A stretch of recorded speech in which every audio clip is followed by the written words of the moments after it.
Doutora, é o seguinte, precisamos entender, doutora, sobre autonomia patrimonial. Esse é um ótimo tema, né? E, inclusive, é por conta disso que muitas empresas pecam, viu? Eu gostaria de falar muito sobre esse tema, principalmente porque é nele que a gente vem aí a desconsideração da personalidade jurídica. Esse ponto, para mim, é um dos que grandes empresas familiares pecam muito até hoje, porque quando as empresas elas se abrem, né, que vem o CNPJ, a gente acha que bonitinho, olha, abri uma empresa. Gente, vocês abriram uma pessoa jurídica que tem deveres e obrigações tão como você. Então, o primeiro ponto que se tem que ter é que quando você tem uma empresa, você não pode pagar suas contas com as contas da sua empresa. E as suas contas são suas contas e as contas da empresa são as contas da empresa. O carro da empresa é da empresa. O local que a empresa funciona é o local onde a empresa funciona. A sua casa é outra. Eu acho que isso é um ponto muito sensível ainda dentro dos empresários. Muitos ainda pagam condomínio com a conta da empresa, fazem isso, fazem aquilo. E aí eles esquecem de um grande ponto. A gente tem o artigo 50 do Código Civil, que ele menciona as hipóteses que mudam um pouquinho a regra do jogo. Por quê? Quando a gente tem uma limitada, o que é uma empresa limitada? Você integraliza o capital e a partir daquilo você fala para a sociedade que você se responsabiliza por aquela empresa naquele montante. Eu integralizei, minhas cotas integralizadas são X, então eu me responsabilizo com X. Acabou o X, ninguém vai vir pegar os meus bens. Foi por isso que criou-se a LTDA, porque as pessoas tinham medo de empreender e quebrar e perder todo o dinheiro que tem, perder a própria casa. Então, o sistema falou, vamos criar uma empresa que o empresário vai entender que está seguro. E aí, criou-se a LTDA, onde vem um CNPJ lindo, novo, limpo para vocês.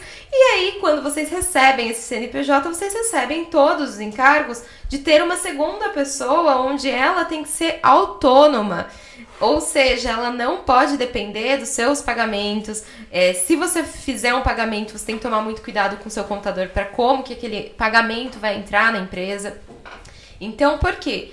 Quando a gente fala do desvio de valores ou de confusão patrimonial, o que isso acarreta? A desconsideração da personalidade jurídica. Bruna, que monstro que é esse? O que é desconsideração da personalidade jurídica? O juiz fecha os olhos para o seu CNPJ e alcança o seu CPF.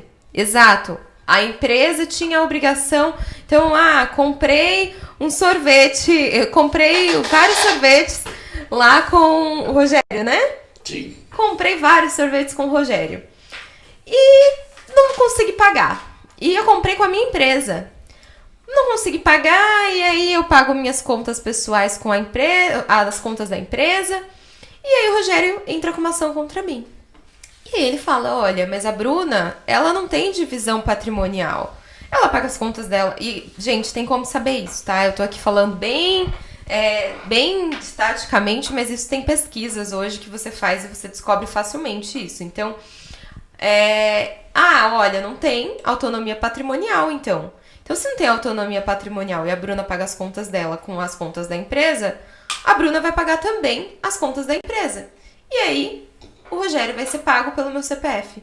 E isso gera um prejuízo gigantesco. Então, às vezes, você está negociando um valor alto, pegou um empréstimo no banco para fazer um aporte, e você quer que tudo dê certo, mas e se não der? Você talvez tenha que perder o seu patrimônio pessoal para arcar com isso, porque você realmente não tomou essa cautela. Então, esse é um ponto que se peca muito nas empresas familiares do Brasil e é muito importante tomar essa cautela. A confusão patrimonial ela é causa de desconsideração da personalidade jurídica. Esse foi até o primeiro tema que eu escrevi, né, no meu primeiro livro, e eu acho que vale a pena sempre relembrar e tomar muito cuidado com isso, porque muitas empresas elas são realmente desconsideradas, né, por conta desse tipo de confusão. Então é bem importante ter esse ponto. Doutora, muitos anos atrás, mas há muitos anos mesmo, eu não vou falar tanto porque é muito longe. Eu estive num local, numa palestra, na qual a pessoa falou assim, olha, o maior pecado do empresário é achar que ele tem que se autopremiar com o sucesso da empresa. E então ele mistura tudo, é tico nem teba, é uma coisa assim. Por que é cobrado depois do CPF dele? Porque ele tem atitudes da empresa como responsável pelo CPF. E tem atitudes no CPF dele, né, como empresário. Na hora de ter a postura, eu sou o empresário, ele está falando do CNPJ dele. Mas na hora que ele vai pagar o jantar da família, sem tirar do prolabore dele, sim, da empresa, aí é que acaba misturando tudo, né? Então não é porque nós temos um sonho e porque nós tornamos esse sonho uma realidade, de ter uma empresa, de ter uma atividade econômica, de podermos assim sermos agraciados de benefícios materiais, alguns benefícios materiais e até algumas coisas que a gente vai depredar ou vai jogar, né, a nossa filha, porque empresa é filha, hein? Toda vez que você abre uma empresa, é como um filho. Não é mãe. Filha. Não é mãe. Muito bem lembrado, doutora. Muito bem lembrado. E aí você tem que cuidar. Como se cuida de um animalzinho, de um cachorrinho, e tem que cuidar da empresa. E sabe, às vezes, a pessoa que pode ser o mentor, que pode levar a empresa ao sucesso, é o mesmo que pode afundar a empresa. Basta isso não ter um entendimento comportamental, por isso a gente bate muito, né, doutora, nessa tecla, porque essa questão é cultural no Brasil, do empresário, da pessoa física querer se beneficiar da jurídica, e além de cultural, ela também é uma situação de comportamento mesmo, de personalidade, não saber lidar com o sucesso. E o grande problema disso, né, é que se você tem uma desconsideração da personalidade jurídica, de fato, você pode ter aí inclusive, vamos fazer uma pessoa que tem 2 negócios diversos. Eu tenho uma empresa de cachorro-quente e uma empresa de bolo. E elas são separadas, e aí você também tem um grupo econômico. E aí você tem uma desconsideração da personalidade jurídica, mas também pode ter um reconhecimento de um grupo econômico. E aí vai que você tem sócios diferentes numa empresa e da outra. E aí, de repente você está confundindo toda a empresa, e aí aquela cadeia vira um bolo, que para o juiz já não tem mais como falar, essa empresa não responsabiliza por isso.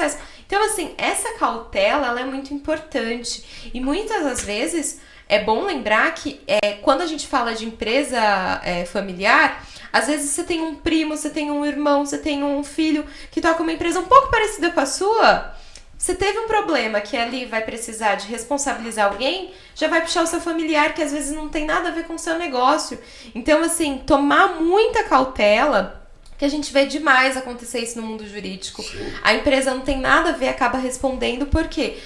Eu troquei um cheque, fiz isso, fiz aquilo pro meu parente. Aí realmente você tem um prejuízo. Então, tomar muito cuidado com isso. E um ponto que eu queria linkar com isso, que assim, pra mim é de suma importância e a gente vê uma negligência mesmo dentro das empresas familiares, é a questão contratual. Os contratos são tudo dentro de uma empresa, né? A gente sabe que é de suma importância ter alguém para analisar o contrato, porque um contrato mal feito pode ser a ruína do negócio. E aí mortes da empresa, né? E eu gostaria de trazer um ponto que as pessoas não sabem, mas é de suma importância, e tanto para quem está de um lado quanto está do outro, se você compra um bem, você tem o dever de pesquisar quem é a pessoa que está te vendendo o bem. Porque se ela tiver dívidas, você pode perder esse bem. Por quê? Existe uma coisa que se chama fraude contra execução ou fraude contra credores.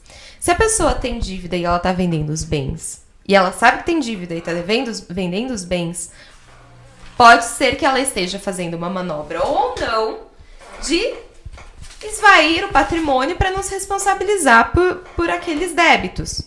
E aí você compra aquele bem desavisado e depois só ouve o oficial de justiça batendo na sua porta para resgatar esses bens para pagar aquele devedor. Por quê? Porque aquele bem ele foi tido em fraude à execução ou fraude contra credores. A diferença entre fraude à execução e fraude contra credores é que a execução é quando já tem um processo no judiciário e a pessoa está vendendo os bens. Então é dever de quem está comprando pesquisar de quem está comprando. Bruna, é só de quem estou comprando? Não. Você também tem o dever de pesquisar se essa pessoa tem empresa e se essa empresa tem capacidade de honrar com os débitos que você possa pesquisar e ter. Por quê? Te dar um exemplo que realmente, talvez agora, se não caiu da cadeira antes... Agora cai. Olha... Se você compra um imóvel e não fez uma pesquisa e não descobriu que a pessoa é sócia de uma empresa que está em ruína e que essa empresa pode ter a qualquer momento uma quebra, está em maus lençóis, assim por dizer, pode ser que você tenha um grande prejuízo. Porque se a empresa ela vier a ser reconhecida, vamos supor, eu pesquisei quem está vendendo o bem para mim é o José. Pesquisei o José. Legal, você pesquisou a empresa do José? Não pesquisei a empresa do José. A empresa do José tá ruim. E aí ele pagava as contas dele pela empresa e aí desconsiderou a personalidade jurídica do José para alcançar a empresa, porque isso pode acontecer.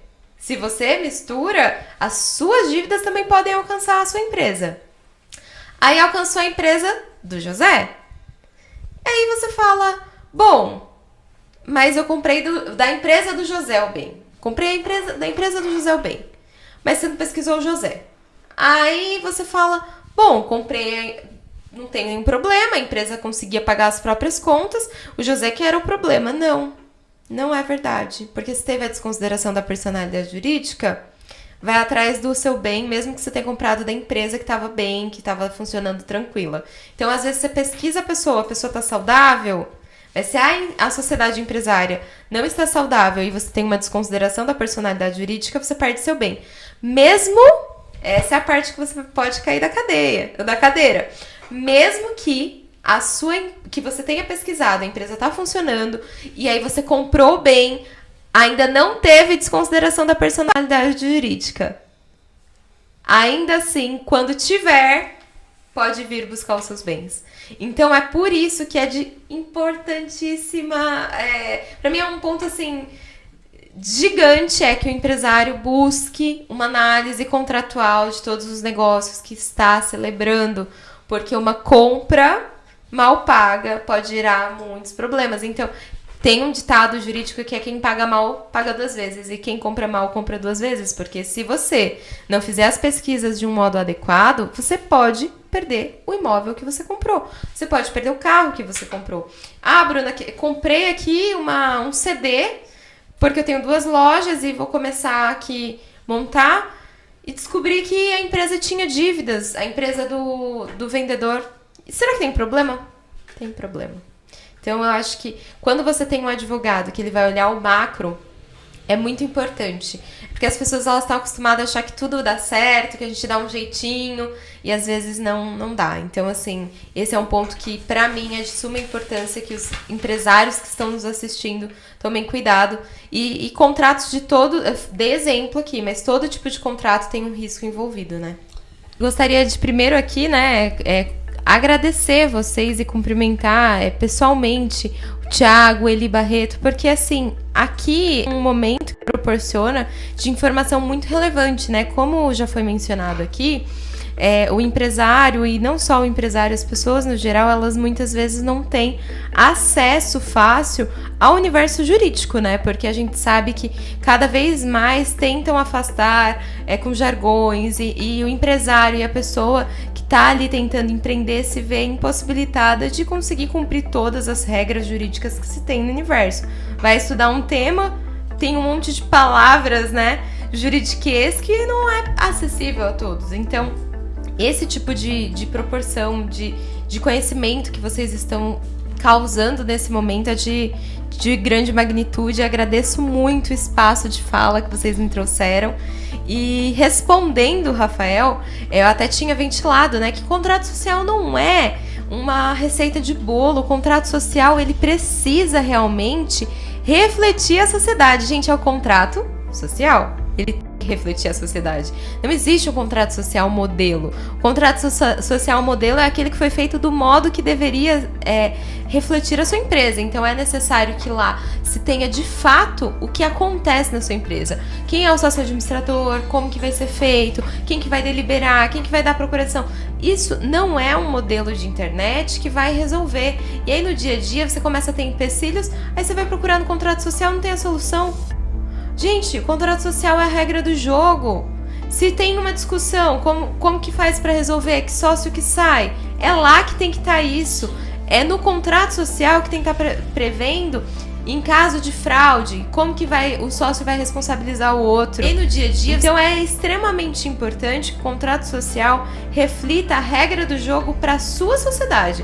A sociedade do Barreto talvez não reflita a minha, não reflita a do Bruno. Então precisa ter um modelo seu, pessoal, é personalizado.